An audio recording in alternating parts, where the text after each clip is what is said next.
The Fatal List: How Sobriety and a Traffic Stop Exposed the Scorecard Killer. It was a quiet spring evening on May 14, 1983, when California Highway Patrol officers spotted a car swerving dangerously along the freeway. The driver, Randy Kraft, was pulled over for reckless driving, his intoxicated state immediately apparent. As the officers peered inside the car, they stumbled upon something horrifying: the lifeless body of a young Marine, slumped and abused in the passenger seat. What began as a routine traffic stop would spiral into the unraveling of one of the most calculated and chilling serial killings in U.S. history. Dubbed the Scorecard Killer, Randy Kraft was no ordinary criminal. For years he prowled the highways of America, preying on unsuspecting young men, leaving behind a cryptic ledger that linked him to up to 67 gruesome murders. This is the story of how one fatal mistake brought a cunning predator to justice, proving that even the most meticulous killers cannot escape the long arm of the law. Randy Kraft was, by all appearances, a man of routine normalcy. Living in sunny California, he worked as a computer programmer while maintaining a stable and unassuming lifestyle. Residents who knew him would never have suspected that this mild-mannered man was secretly one of the most prolific serial killers in modern history. Yet below the surface, Kraft led a double life. He targeted young men, mostly Marines, hitchhikers, or individuals on the fringes of society. Many of his victims were last seen accepting rides from a seemingly friendly Kraft.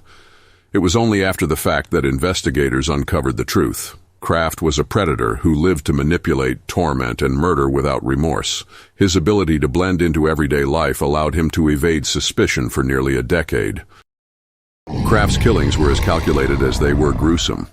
Evidence showed he meticulously planned every step, from charming his victims into trusting him to the horrifying final moments when they were subjected to unimaginable brutality. His modus operandi involved drugging his victims to subdue them before engaging in acts of torture, sexual assault, and ultimately murder. Many of the bodies were discarded along freeways, fueling the media's initial nickname for him, the Freeway Killer. What set Kraft apart was his chilling control. He operated with precision, leaving no immediate clues at the crime scenes. His victims varied in age, ethnicity, and background, making it harder for detectives to pinpoint him. To Kraft, it wasn't just the act of murder, it was the psychological power he wielded. His crimes didn't just end lives, they shattered families and left communities paralyzed with fear. What truly cemented Kraft's infamy was the so-called scorecard, a chilling piece of evidence discovered in his car during that fateful traffic stop in 1983.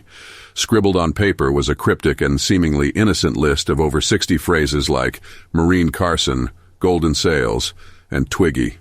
To the casual observer, these words meant nothing, but for investigators they were a key to solving a dark puzzle.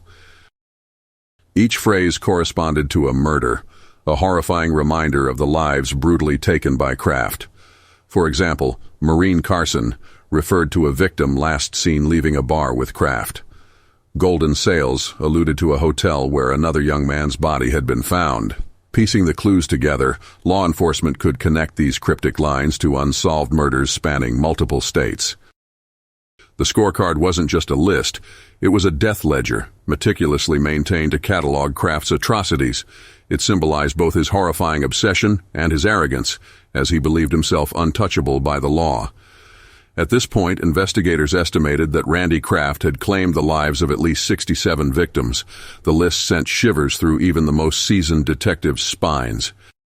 For all his cunning, Randy Kraft's downfall came not from elaborate police work or a sophisticated sting operation, but from his own hubris. That night in 1983, Kraft's reckless driving led officers to what they thought would be a simple case of a drunk driver.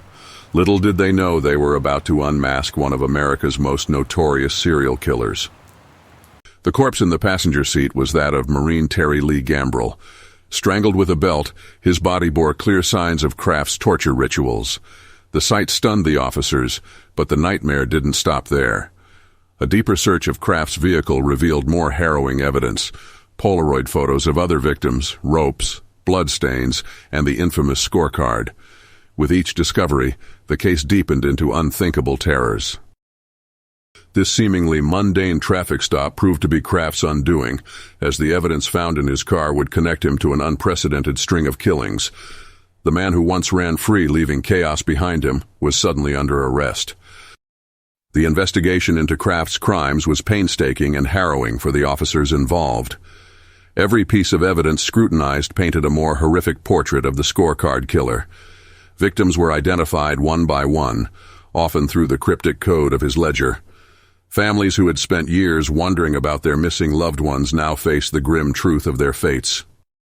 Detectives faced significant challenges, not only from the complexity of the scorecard itself, but also with Kraft's calculated methods.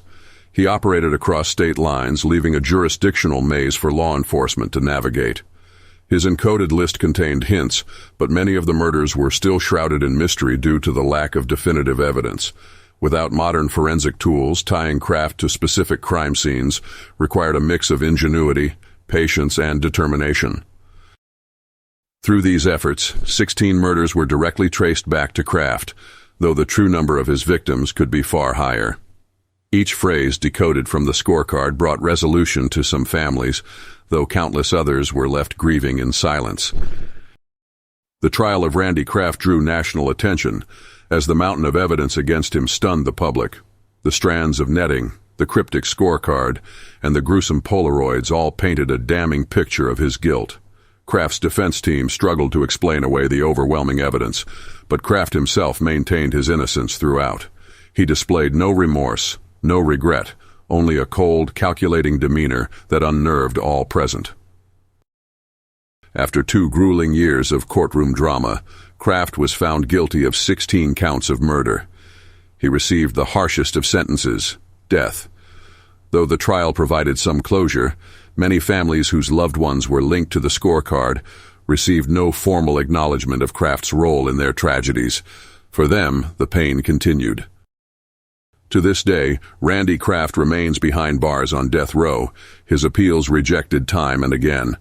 Though living, he is forever condemned, a shadow of the predator he once was. Randy Kraft's chilling case still haunts criminologists and law enforcement, a staggering example of how a meticulous killer can evade justice for years. The scorecard serves as both a haunting ledger of lost lives and a reminder of the arrogance of a man who believed he could play God. For true crime enthusiasts, the story of the Scorecard Killer raises difficult questions. How was Kraft able to commit such heinous acts undetected for so long? How many other predators might still walk among us, hiding behind facades of normalcy? And what lessons can we take from this case to prevent such horrors in the future? Randy Kraft's reign of terror ended on a quiet freeway, thanks to luck and the vigilance of 2 California Highway Patrol officers. This chilling tale reminds us that even the most calculating criminals cannot escape justice forever. For true crime enthusiasts, Kraft's story is a gripping exploration of human depravity and a testament to the relentless pursuit of truth. The victims of the Scorecard Killer, though gone, are not forgotten. Their lives and stories serve as a stark reminder of the human cost of evil and the importance of vigilance in the face of darkness. Let us honor them, not by dwelling solely on the monster who ended their lives, but by ensuring their memories are never lost to time. For in the end, light will always prevail over the shadows,